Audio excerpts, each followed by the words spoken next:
রে যমুনা, তুই এই পোশাকে কাঁধে ঢাক নিয়ে,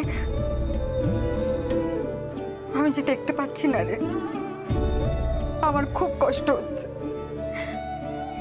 এই পোশাক তোকে মানায়? হ্যাঁ, তুই তো রাজরানী হয়েছে, আবার আবার ঢাকের মেয়ে হয়ে গেলি। এটাই আমার আসল পরিচয় মা, এটাই আমার আসল পরিচয়। অন্যের দেওয়া কোনো কিছুই আমার নয় মা। ওই রায় পরিবার আমাকে বউ সাজিয়েছিল, ওই শাড়ি ওই গয়না সবটাই তো ওদের। তাই ওই জিনিসগুলো আসল নয় মা, ওগুলো নকল, নকল ওই জিনিসগুলো। মা, মা একদিন একদিন আমি নিজের পরিচয় তৈরি করবো এই পৃথিবীতে, এই সমাজ।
হ্যালো, কে বলছেন?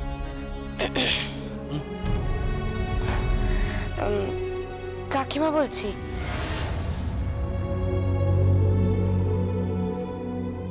বলছি তুই কি আসছিস?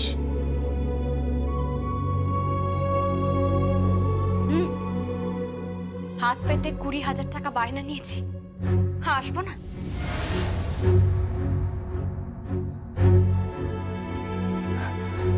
শোন,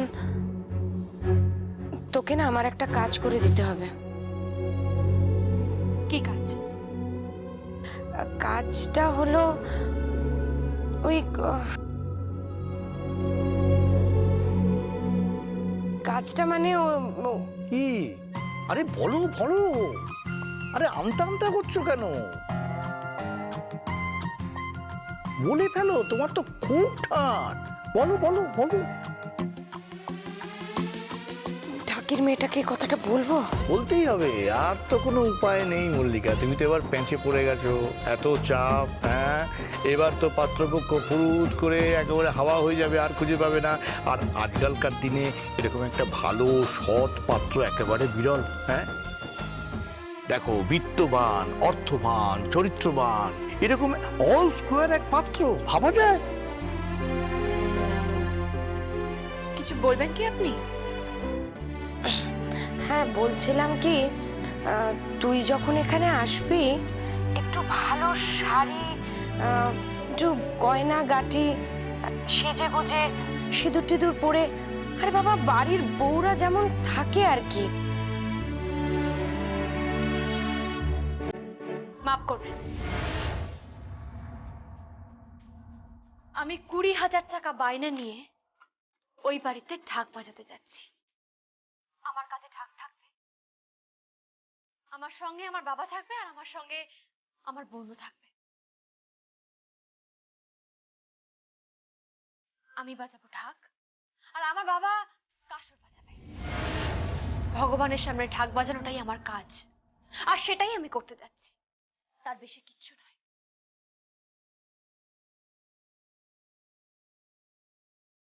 আপনি নিশ্চয়ই শুনতে পেয়েছেন আমি কি বলেছি। তাই এত অহংকার কিসে? এত দরকার কিসের তোর? এক কথা বলে যাচ্ছি, আমার মেয়েকে কিন্তু পাত্র দেখতে আসবে। পাত্রপক্ষ মেয়েকে দেখতে এসে তখন যদি বড় বউকে খোঁজে, বড় বউকে কোথায় পাবো আমি?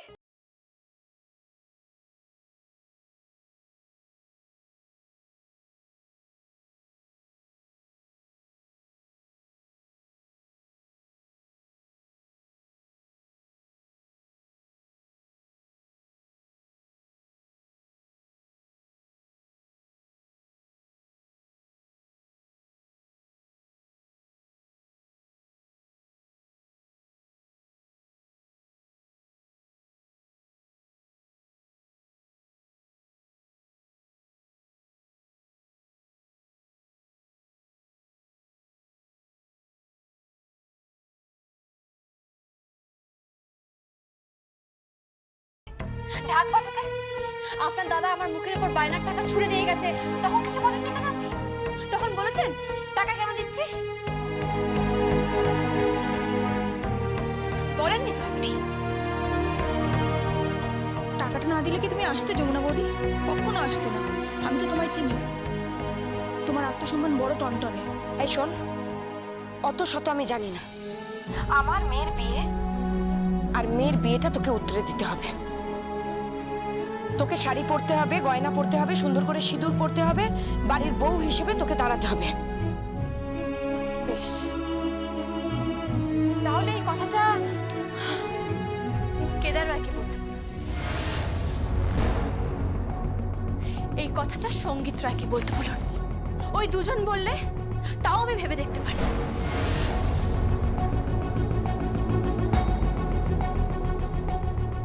তাও ওই একদিনের জন্য, শুটিংয়ের মতো।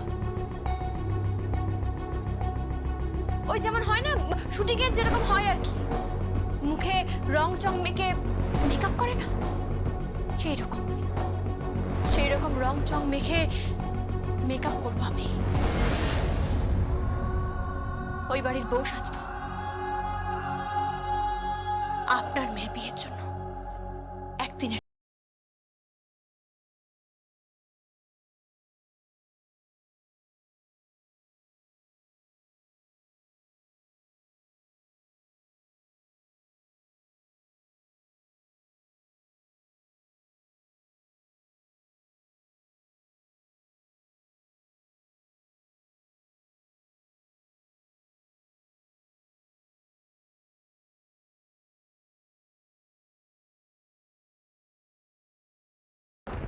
Hello, hello. আহা! ফাটিয়ে দিয়েছে মেয়েটা। এবার কেদার রায় যাতা কলে পড়েছে, এবার দেখি কি করে। কিরে গীত, বুঝতে পেরেছিস? খুব ভালো বুঝতে পারছি। এবার শুধু এইটুকুই দেখার আমার বাবা কি করে।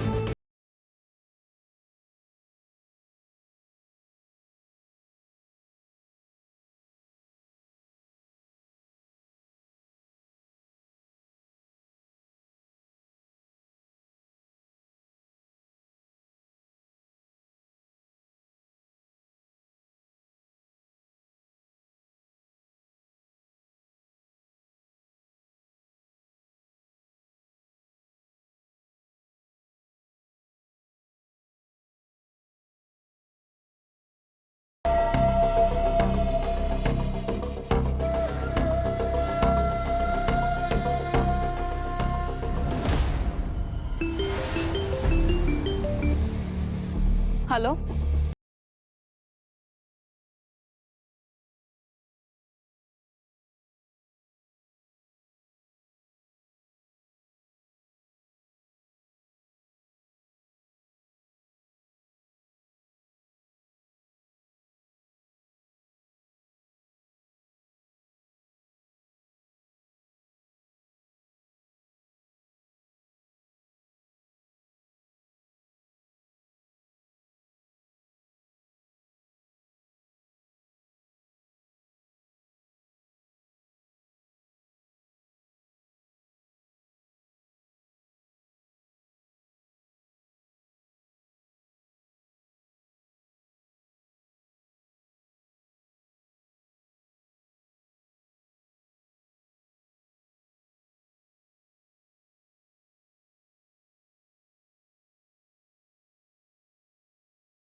কি বলছিস কি তুই?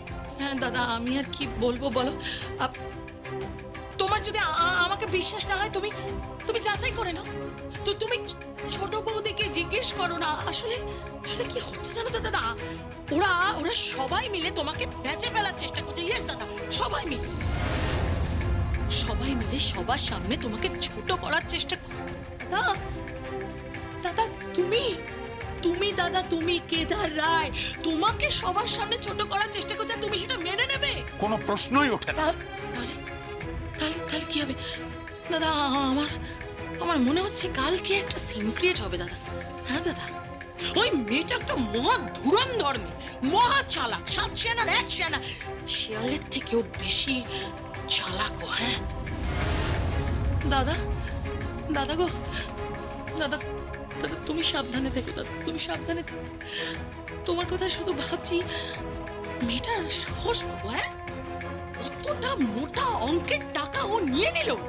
আচ্ছা, মানে বোঝে অতগুলো টাকার 1 কোটি টাকা কোথায় রেখেছে বলো তো টাকাটা? তবে হ্যাঁ, বেরিয়ে তো যাবেই টাকাটা, বেরোবেই, ঝুলি থেকে বেড়াল বেরো। তবে ওর আসল উদ্দেশ্য কি জানো? ওর আসল এখন ঝক হচ্ছে তোমাকে পাত্রপক্ষের সামনে নিয়ে যাবে, আর নিয়ে গিয়ে তোমাকে দিয়ে বলাবে যে যমুনা, যমুনা আমার ভুল হয়ে গেছে, আমাকে ক্ষমা করে দে, এনে এনে শাড়ি আর গয়নাটা পরে নে, তারপরে পাত্রপক্ষের সামনে বউ সেজে চল। এটা তোমাকে দিয়ে বলাবে, কারণ ও কিন্তু খুব চালাক দাদা, খুব চালাক। আমি শুধু ভাবছি, ও যদি সত্যি আমাদের সংসারটাকে ভালোবাসতো, আমাদের সবাইকে ভালোবাসতো, মন থেকে ভালোবাসতো, তাহলে তাহলে তো নিজে গয়না পরে শাড়ি পরে পাত্রপক্ষের সামনে হাজির হতো। কিন্তু না, করবে না। আমি জানিও করবে না, করবে না, কারণ এই বিয়েতেও থাকতে চাইছে না, বিয়েটা ভাঙতে চাইছে। এই সংসারের কাউকেও মন থেকে ভালোবাসে না কাউ।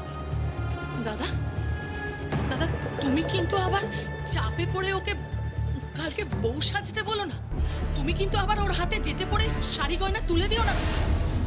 না না না, কেন বলছি, তুমি তো সহজে আপ্লুত হয়ে যাও, মানে খুব তাড়াতাড়ি আপ্লুত হয়ে যাও। তোমার তো সবেতেই বেশি বেশি, হয়তো পাত্রপক্ষের সামনে হয়তো তুমি মানে তুমি হয়তো পাত্রপক্ষের সামনে ওকে সাজিয়ে নিয়ে গিয়ে বললে, এই হচ্ছে আমার বৌমা, হ্যাঁ, রিয়েলিটি শো এর চ্যাম্পিয়ন যমুনা ঢাকি। অসম্ভব, অসম্ভব, কিছুতেই হতে পারে না। আমি নিজে হাতে ওকে কোনো শাড়ি এগিয়ে দেবো না, কোনো গয়না এগিয়ে দেবো না, কিছুতেই না। কিন্তু দাদা, তাতে যদি বিয়েটা ভেঙে যায়? হ্যাঁ দাদা, তাতে যদি বিয়েটা ভেঙে যায়, কারণ পাত্র কিন্তু খুব ভালো দাদা, খুব। এই বাহানাটাই ছোটদা আর কি দেবে তোমাকে।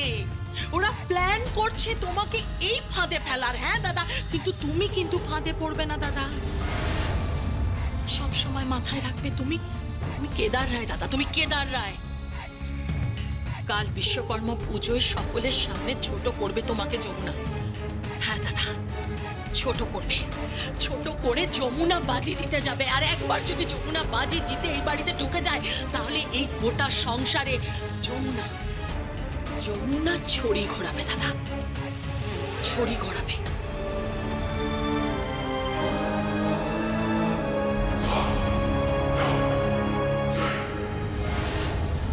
আমি তো চেয়েছিলাম যে এই সংসারে ছড়ি ঘোরা, চেয়েছিলাম, কিন্তু ও যেটা করলো সেটা অত্যন্ত অন্যায় করলো, অত্যন্ত অন্যায়। এতগুলো টাকা কোথায় গেল? কি করে হজম করলো এতগুলো টাকা? সেদিন কনফারেন্স রুমে এসে অনেক বড় বড় কথা আমাকে বলল, অনেক বড় বড় কথা। কতগুলো নকল ফাইল সাজিয়ে আসল বউকে ফাঁদে ফেলার চেষ্টা করছেন রাজামশাই। যমুনা, লিমিট ছাড়াস না। সামান্য একটা ঢাকির মেয়ে। থাক রাজামশাই, ঢাকি বলে নিজের পরিবারের ঢাক আর ভাসাবেন না। কি ভেবেছে ও? কি ভেবেছে? ও ছাড়া এই রায় পরিবার চলবে না? চলবে। 100 বার চলবে, 1000 বার চলবে। শ্রীর বিয়ে আমি দেব, আর ওই পাত্রের সঙ্গেই আমি শ্রীর বিয়ে দেব। হ্যাঁ,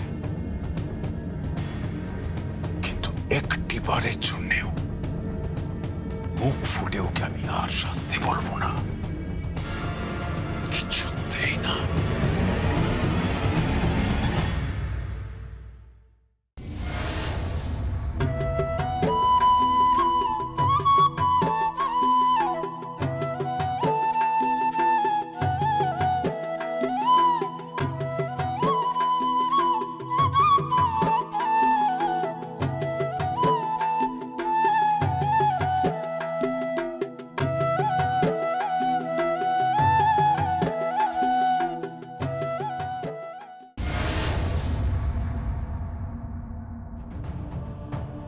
আমি নিচে যাব না, আমি পুজোতে পার্টিসিপেট করব না। আমি তো বারবার এক কথা বলে আসছি।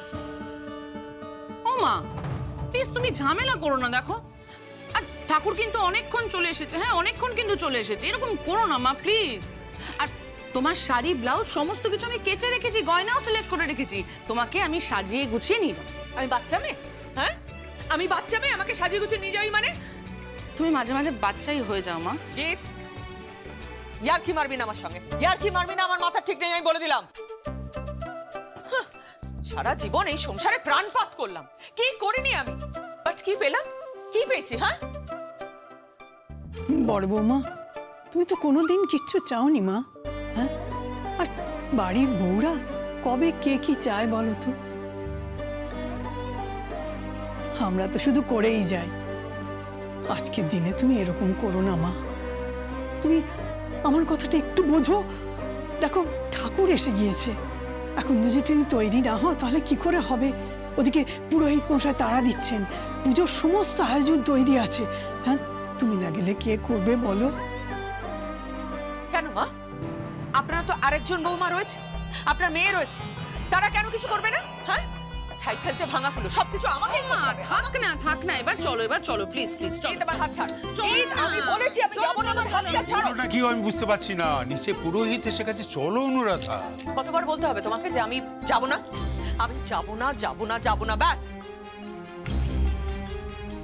1000 বার বলেছি আমি পুজোতে ইনভলভ হব না, আমাকে এর মধ্যে টেনো না। যাও তো তোমরা এখান থেকে। দেখ তো, আচ্ছা কি জেদ করছো বলো তো? আজকে বাড়িতে পুজো, তারপর শ্রীকে দেখতে আসছে, তুমি সেখানেও যাবে না? এটা একটা কথা হলো অনুরাধা? স্ত্রীকে দেখতে আসছে আমি জানি, আমার যা যা করণীয় আমি করবো, ওটা আমার কর্তব্য, আর অন্য কিছু আমি জানি। এই ঝামেলার করাটা কিন্তু তোমার অভ্যেসে দাঁড়িয়ে যাচ্ছে। হোয়াট? আমি ঝামেলা করছি? হ্যাঁ, ঝামেলা করছো। বাহ, চমৎকার। মা দেখুন আপনার বড় ছেলে কি করছে, কি বলছে দেখুন। এত বছর সংসারের জন্য এত কিছু করার পর আজ বলছে আমি নাকি এখানে ঝামেলা।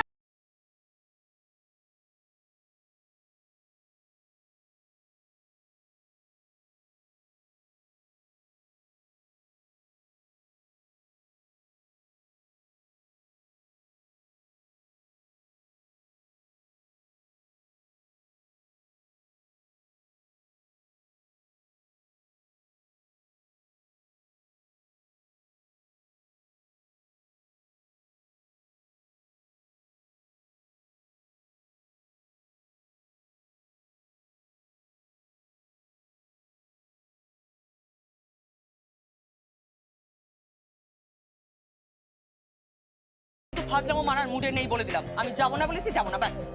যাবে না? না, আমি যাব না। ঠিক আছে, তাহলে আমাকে ব্যবস্থা নিতে হবে। কি ব্যবস্থা নিতে হবে? ব্যবস্থা নিতে কোনো হবে, কথা বলবে না। ব্যবস্থা নিতে হবে, ব্যবস্থা নিতে হবে। না না না, তুমি বলো। না না না, আমি ছাড়বো না, তুমি বলো। না না না না না না, কি বলো? ছাড়বো না, না না না, তুমি বলো না, যাবে কিনা বলো। আমার শ্বশুর লাগে, প্লিজ আমি করো না। তাহলে বলো, তুমি যাবে, বলো। তাহলে শুনছুনি দেবো না, বলো। হ্যাঁ, নাও। আমি যাবি? হ্যাঁ, বলো, নাও। কিন্তু তুমি না বললে আমি শুনছুনি দেবো, বলো। আমি যাব না। তুমি ব্যাপারটা বুঝতে পারছো না বৌদি, তুমি এই বাড়ির বড় বউ, তুমি না গেলে হয়? কি আশ্চর্য! কত বড় বউয়ের সম্মান মর্যাদা এই বাড়িতে রাখা হয়, কত কথা রাখা হয়। এটা দাঁড়িয়ে আছে হৃদয়হীন একটা মানুষ, সারা জীবন শুধু সংসারের জন্য করেই গেলাম আমি। ঠিক আছে, আমি দেখছি। দাদা, এটা কিন্তু ভারী অন্যায় তোমার। মানে বৌদি যেটা বলছেন তোমাকে কিন্তু শুনতে হবে না।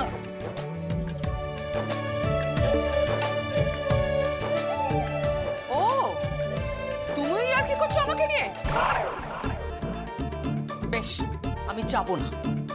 এই দেখো দাদা, মানে কি বলবো, আমি ইয়ার কি করবো কেন না, তুমি আমাকে একটা স্পষ্ট করে বলো তো, তুমি যাবে কি যাবে না, আমি যাব না। যাবে না? না। আমি এমন করবো না 1 মিনিটের মধ্যে তুমি এখান থেকে নিচে যাবে। হ্যাঁ, সুশ্রুরি দেবো না, কিন্তু সুরসুর করে এখান থেকে ওই নিচে যাবে। হ্যাঁ, সুরসুর করে নিচে যাবে বলছো কাকাই? হ্যাঁ। কি করে? ও তো জেদ ধরেছে যে যাবে না। কি করে যাবে? ও কম জেদি নাকি?